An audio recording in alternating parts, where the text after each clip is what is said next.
So today we do Chopin, and for Chopin we're going to do a prelude.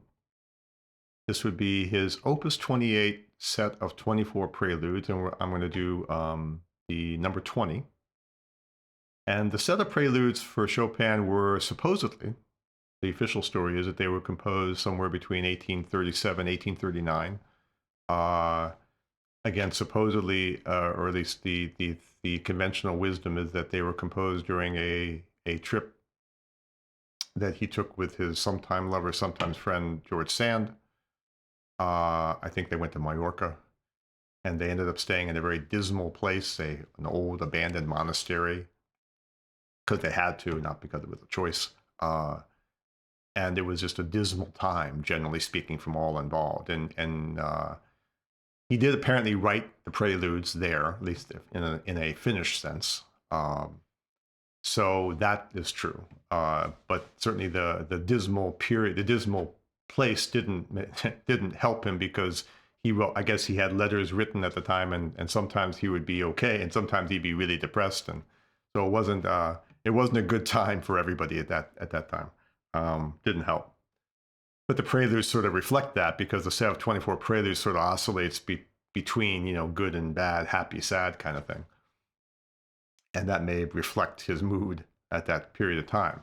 But I say that that's the conventional story, because there's also really thought that the preludes themselves, because of what they are, they tend to be, when you listen to them, you get the impression that although some of them are quite, finished, complete pieces, others are sort of fragmentary and as if not quite finished yet in some sense. Some of them are really very, very, very, very short. And others give you that sense that maybe this was sort of slapped together in some sense. I don't want to imply anything bad about Frederick Chopin, but there is that sense from people who listen to them as critics and musicians and etc. that you get that sort of sense sometimes, and I do too. But even surely someone who was a pretty prominent critic at the time, music expert of sorts, Robert Schumann.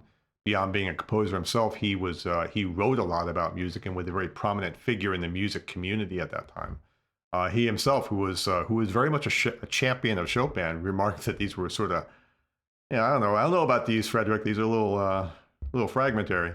There is that sense to them. However, that being said, they are recognized now by most critics as being perhaps his greatest achievement, which is saying something for Chopin's piano composition output. And to the point where some have suggested that, hey, you take away everything else he wrote for the piano, and he just had these, that would be enough to cement his reputation as one of the greatest, piano composers of all time. So that's saying something. So I guess you have a very wide range of views there, but that's what you're dealing with here. They're different in a number of ways. For that, maybe that's why they're not what you might think. I think that part of that goes to what a prelude means. In going back in time from the early 19th century, you go back to prelude within a church environment. It's a prelude to a service. The prelude music leading up to the actual service at the church. Or you have the classical period where you had a prelude, or the Baroque period where you had Bach's preludes, for example, being the most famous. Prelude was a prelude to something, anticipatory, previewing in some sense. So in that sense, they're still going along with the word as we understand prelude as a word.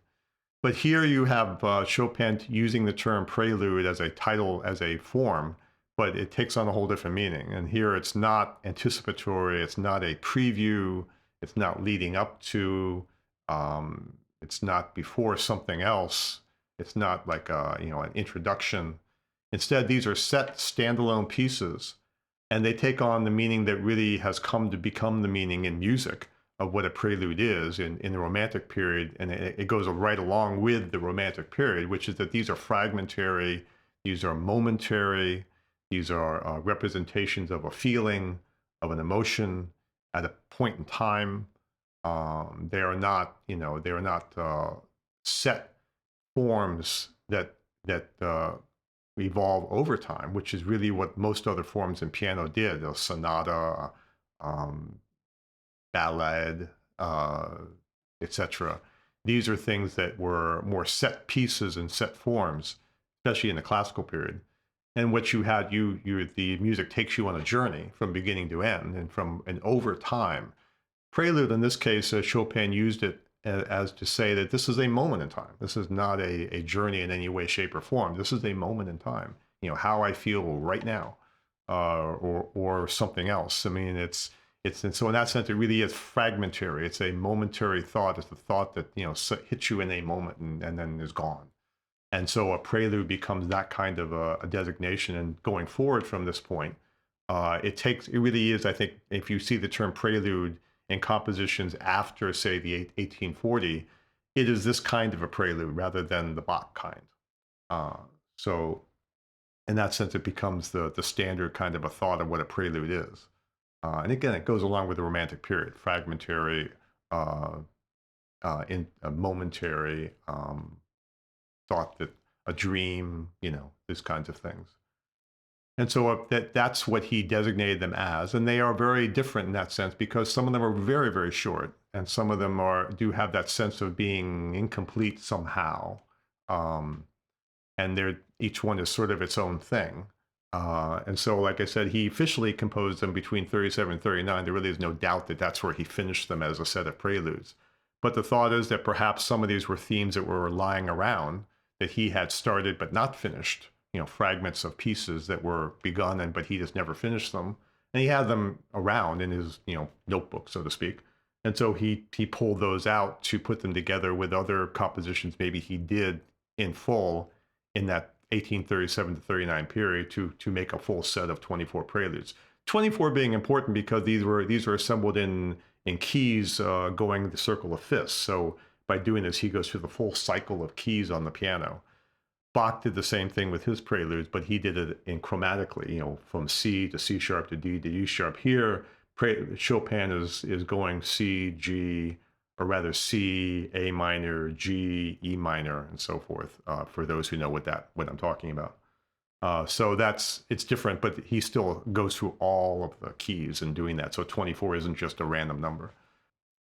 This particular set of preludes was commissioned by his very good friend, Camille Pleyel. And Pleyel was the son of a piano maker who owned the Pleyel Piano Company.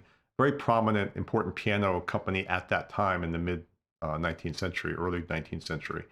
A time when the piano was developing as an instrument. So piano makers were continually trying to refine what the piano instrument was and how it worked, and adding little things onto it. And some took and some stayed and some didn't. But the piano sound was evolving over time, and Pleyel was one of those major players in that.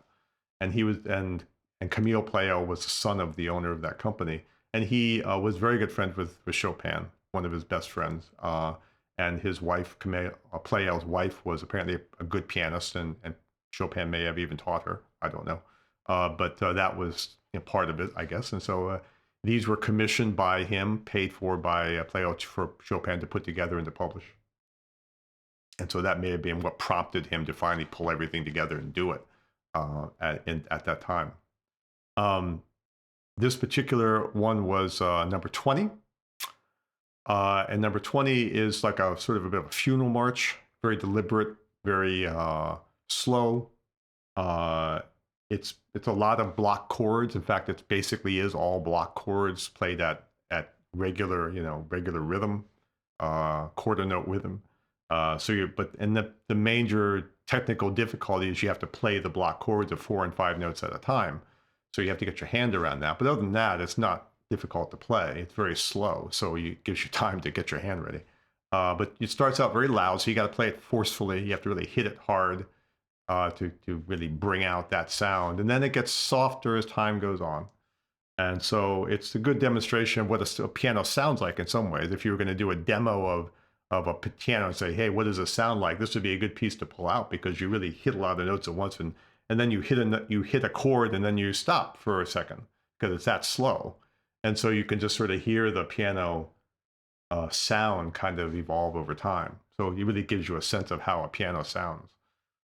There's also this prelude also has a distinction of being a hit for Barry Manilow. Go figure.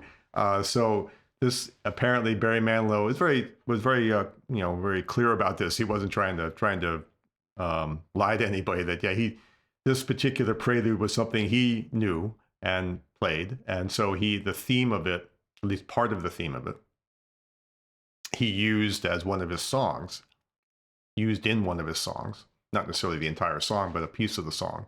And the prelude, well, I think it might have been either the first or the second theme. There's two themes in it. He used it as part of maybe, I forget which part of the song, but it's in there. So I think it could it be magic? But if you listen to that, you'll hear this prelude effectively. I mean, the theme of it, obviously not played on a piano necessarily, but you'll hear the theme for sure. And so so Chopin, I guess in a sense, had a hit in two different centuries. So that's something. That's a distinction perhaps of this one that you don't find too much in classical or romantic music. So with that being said, so let's play. I'm going to play Opus 28, set of 24 preludes by Chopin. I'm going to play number 20. So here's Opus 28, Frédéric Chopin's Preludes, number 20.